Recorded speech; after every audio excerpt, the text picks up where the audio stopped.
या चर्चांना कुठलाही अर्थ नाही. म्हणजे मला एवढंच सांगायचं आहे की आज गणपतीचा सण पूर्ण महाराष्ट्रामध्ये साजरा करतायत. ते इथले स्थानिक आमदार आहेत. मी जरी त्यांच्या विरोधात निवडणूक लढलो असलो तरी ते आमचे स्थानिक आमदार आहेत आणि राजकारणापलीकडचे काही संबंध असतात. आणि काल ते गणपतीनिमित्त माझ्याकडे आले.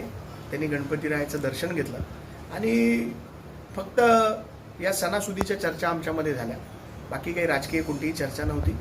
परंतु असं हेल्दी राजकारण सगळ्याकडे असलं पाहिजे आणि एकामेकाच्या घरी गणपतीला जाणं योग्यच आहे. नाही ते आता मला कसं माहीत असेल. माझ्या घरी जो गणपतीला येईल त्याच्यासाठी वेलकम आहे. आपण हिंदू संस्कृतीप्रमाणे अतिथी देवो भव असं म्हणतो. तसंच जो अतिथी माझ्या घरी येईल तो माझ्यासाठी देवासारखाच आहे. नाही असे काही ऑफर्सचा विषय नाही. मी माझ्या पक्षामध्ये चांगलं काम करतोय. एक सक्षम विरोधी पक्ष डोंबिवलीला देण्याचं काम आमचं सुरू आहे आणि चांगल्या पद्धतीने मी काम करतोय. कडू बोल वृत्तवाहिनी, सत्याचा कडवट आवाज.